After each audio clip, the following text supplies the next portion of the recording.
संबोधित करें। आप। जय भीम। बहुत बहुत धन्यवाद आप सभी समस्त गोठावासियों का, आसपास क्षेत्र से पहुंचे मेरे नौजवान साथी, मेरे मातृशक्ति, मेरे लोग यहाँ पर बैठे हैं। मंच पर उपस्थित आज़ाद समाज पार्टी भीम आर्मी के तमाम नेतागण, माननीय प्रदेश प्रभारी अशोक सतेंद्र जी, आप तमाम साथियों का हार्दिक अभिनंदन स्वागत करते हुए मैं अपनी बात रखने के लिए यहाँ पर उपस्थित हूँ। जब 2021 में सितारगंज थाने का घेराव हुआ तो मैं भी सतेंद्र को नहीं जानता था। मुझे भी एक फ़ोन यहाँ से गया था कि इस प्रकार से समाज के एक हमारे मास्टर जी हैं, उनके साथ में माननीय मंत्री जी के द्वारा इतना गलत किया जा रहा है, आपको आना पड़ेगा। हम लोग आए और रात्रि के समय यहाँ से निकले। फिर पता चला कि अगले दिन आप लोगों को थाने में आना है, तो फिर हम अगले दिन सुबह ही हमने गाड़ी हरिद्वार से भगाई तो हम थाने में पहुँचे। तो थाने में आप लोग हज़ारों की संख्या में बैठे हुए थे। मैंने उसी दिन अंदाज़ा लगा लिया था कि ये आदमी जिसके लिए यहाँ इतनी बड़ी संख्या में लोग बैठे हैं, ये आम आदमी नहीं है, ये बेशकीमती हीरा है। और एक हीरे की परख जो है, जिसने नज़दीक से संघर्ष को देखा हो, जिसने नज़दीक से संघर्ष को किया हो, वो बखूबी जानता है एक संघर्षशील हीरे के बारे में कि वाकई में ये हीरा संघर्षशील है। तो उस टाइम जब थाने में घेराव किया गया और माननीय प्रदेश उपाध्यक्ष जी मेरे साथ में चल के आए थे, तो हमारे यहाँ के एक सीओ साहब हुआ करते थे। मैं गर्म जोशी में अपनी बात नहीं रख रहा हूँ, आपको बता रहा हूँ, सारे मुद्दों पर बात करूँगा। मैं एक बात आपको बता रहा हूँ कि हमारे यहाँ के सीओ साहब हुआ करते थे प्रमोद जी, तो मुझे एसपी साहब प्रमोद जी, तो उन्होंने मुझे थाने में कहा कि यार इस सतेंद्र को समझाओ। मैंने कहा सर, उस लड़के के साथ में इतना कुछ गलत हुआ है, आपने एक बार भी पीड़ित की बात ना सुनते हुए आप जो है एक व्यक्ति के बचाव में समस्त पुलिसकर्मी यहाँ थाने में इकट्ठा हो गए हैं और एक पीड़ित को दबाने का काम कर रहे हैं। मेरे बस की उसको समझाना नहीं है। अब तो आंदोलन होगा और इसी थाने में होगा, और जब तक आंदोलन होगा, जब तक सतेंद्र जी संतुष्ट नहीं होंगे। लेकिन 2021 से आज 24 चल रहा है, बदलाव की बात बता रहा हूँ कि कितना बदलाव हुआ है। वही एसपी साहब 2021 में बोल रहे थे कि सतेंद्र को समझाओ, वही सितारगंज थाने के पुलिसकर्मी बोल रहे थे कि सतेंद्र को समझाओ। और जब आज 2024 में सतेंद्र ने भीम आर्मी भारत एकता मिशन के माध्यम से, आजाद समाज पार्टी के माध्यम से, आप लोगों के समर्थन से इतना काम इस क्षेत्र में किया कि मजबूर कर दिया है उन्हीं पुलिसकर्मियों को सतेंद्र जी कहने पर। तो ये बदलाव हुआ है। अभी कुछ समय पहले एक बात मेरे सामने आई, क्योंकि मैं सतेंद्र जी को नजदीक से जानता हूं। सतेंद्र अगर यहाँ पर खड़ा है तो ये समझ लेना कि महक सिंह यहाँ पर खड़ा है।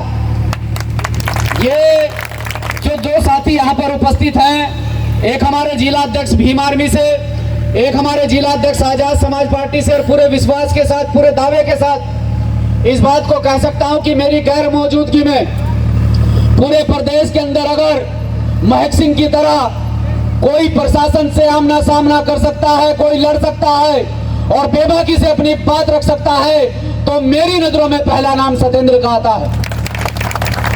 तो आपको हौसला नहीं हारना है, क्योंकि मैंने सतेंद्र जी के संघर्ष को नजदीक से देखा है। मैं अपने छोटे भाई के साथ में, मैं 2.5 महीने चुनाव में रहा, मोहम्मद एहतसाम जी मेरे साथ में महीनों भर चुनाव में रहे।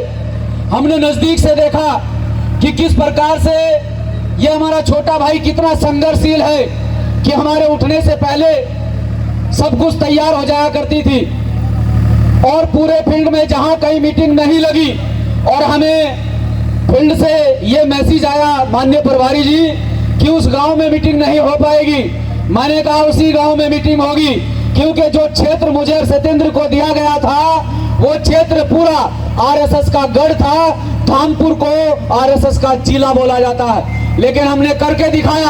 हमने कहा कि इसी गढ़ में, इसी क्षेत्र में पहली जीत अगर आजाद समाज पार्टी की होगी तो वह धामपुर से होगी। पहली काउंटिंग में जीत धामपुर से हुई, उसके बाद बारी बारी प्रत्येक विधानसभा में लाखों की संख्या में हमारे नेता जीते। और सत्येंद्र भाई ने वहां मेरे साथ में संघर्ष किया। उसके बाद एक बात मेरे सामने आई, क्योंकि 1.5 महीना सत्येंद्र भाई मेरे साथ रहे। मैं उनके संघर्ष के बारे में इसलिए बता रहा हूं क्योंकि आप लोग सत्येंद्र भाई के साथ में जुड़े हैं। हर व्यक्ति सोचता है कि जिसके साथ में हम जुड़े हैं कल को ये हमारा भला कर भी पाएगा, नहीं कर पाएगा, कल को हमारे लिए लड़ेगा कि नहीं लड़ेगा। तो मैं इतना कहना चाहता हूं, ये व्यक्ति जो यहाँ पर खड़ा है ये स्वाभिमानी व्यक्ति है, ये व्यक्ति टूटने वाला व्यक्ति नहीं है। क्योंकि जो व्यक्ति मंत्री के सामने नहीं झुक पाया, जिसे मंत्री नहीं तोड़ पाया, दुनिया में ऐसी कोई ताकत नहीं है जो मेरे साथी सत्येंद्र को तोड़ दे। एक बात बीच में आई थी, परिवार के लोग मुझसे बात करते रहते हैं, मुझसे बात हुई और मैंने दावे के साथ कहा था कि जब से 2021 से आज 2024 है, जब से सत्येंद्र जी, उनके गांव के लोग और सत्येंद्र के आसपास के लोग भीम आर्मी से जुड़े हैं, पहले के बर्ताव में और आज के बर्ताव में है, चाहे वो नेता हो और चाहे वो प्रशासन के लोग हैं, बदलाव है कि नहीं है।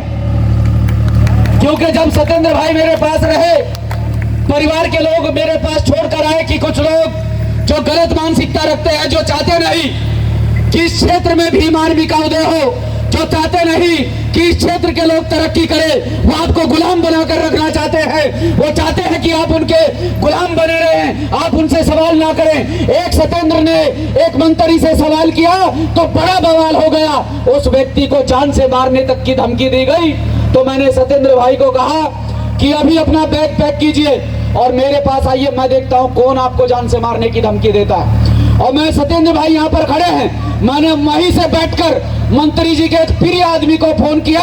मैंने कहा सोच समझकर कोई कदम उठाना, ये सत्येंद्र नहीं, ये दूसरा महक सिंह है। और महक सिंह क्या है ये तुम अच्छी भली भांति जानते हो कि पहले तो सिर्फ थाने का घेराव हुआ था, अगर सत्येंद्र को खरोच भी आई तो पूरे प्रदेश में क्या आलम होगा आप सोच नहीं सकते।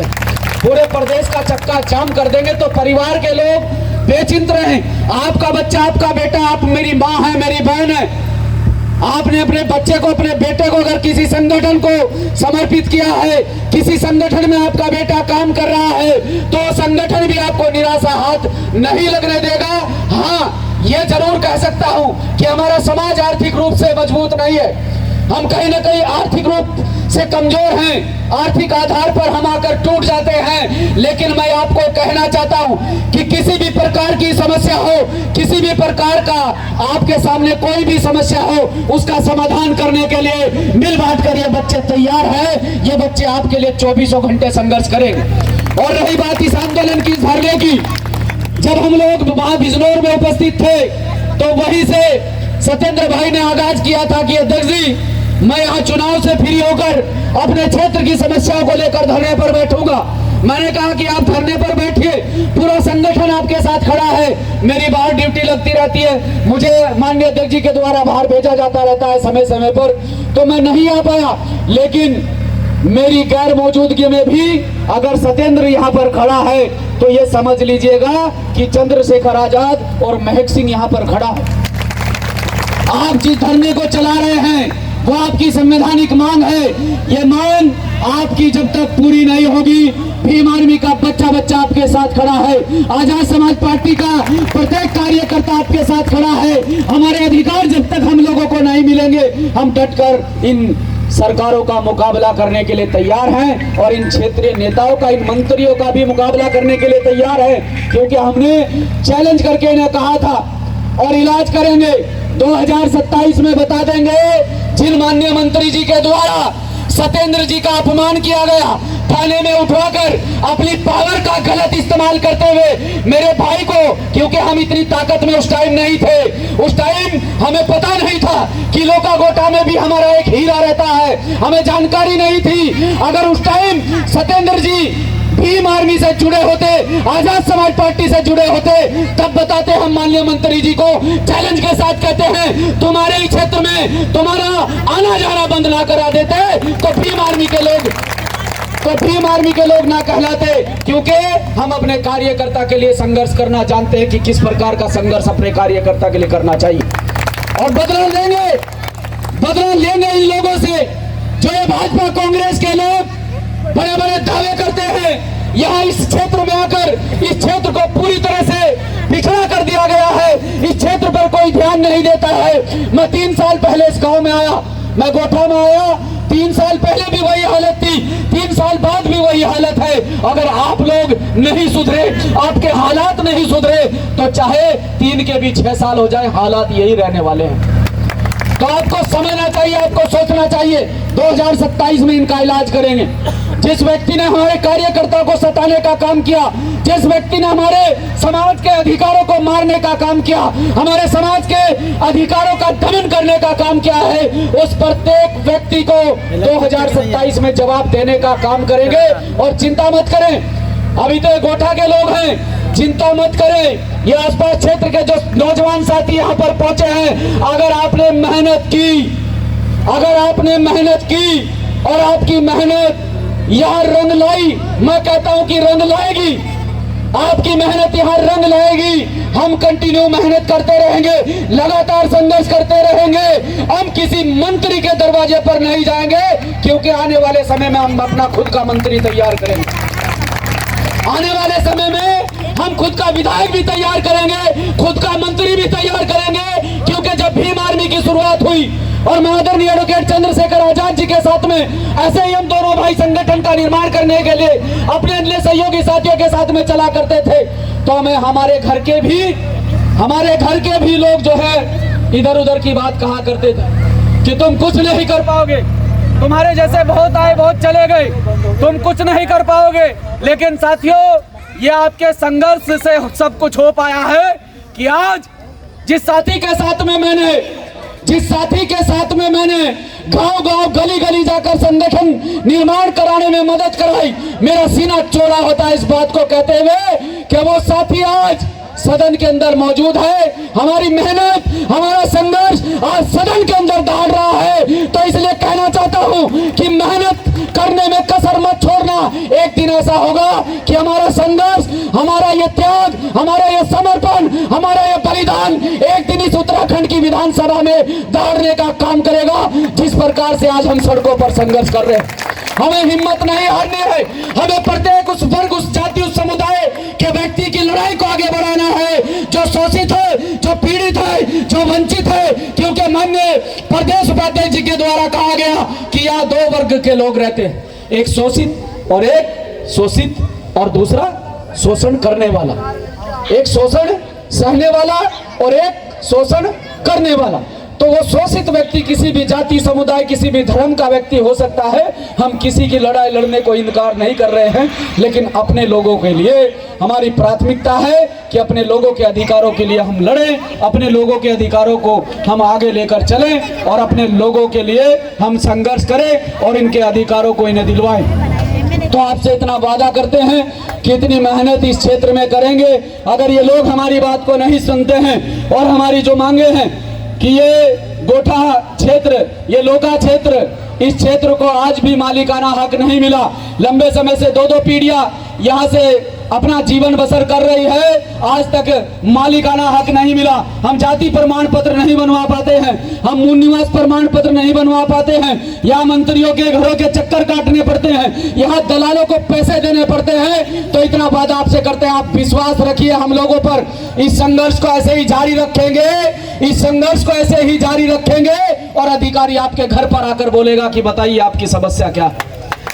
लेकिन ये सब कुछ संघर्ष से हो पाएगा, ये सब कुछ संघर्ष से हो पाएगा। उनके मंत्री हैं, उनके विधायक हैं, वो अपने मंत्री या विधायकों का फोन कराकर अपने काम करा लेते हैं। हमारे मंत्री विधायक नहीं है, हमने तो आज तक अपनी वोट का सही इस्तेमाल भी नहीं किया है। हमारी वोट को लेकर तो ये मंत्री विधायक बने और हम लोगों को भूल गए।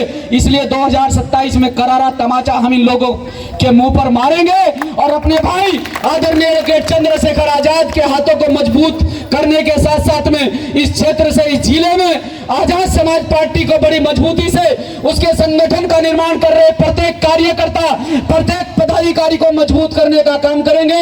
जय भीम, जय भारत, जय संविधान। बहुत बहुत धन्यवाद आदरणीय प्रदेश अध्यक्ष महोदय जी। अब ऐसा महसूस हो रहा है कि हमारा बदला पूरा हो गया है।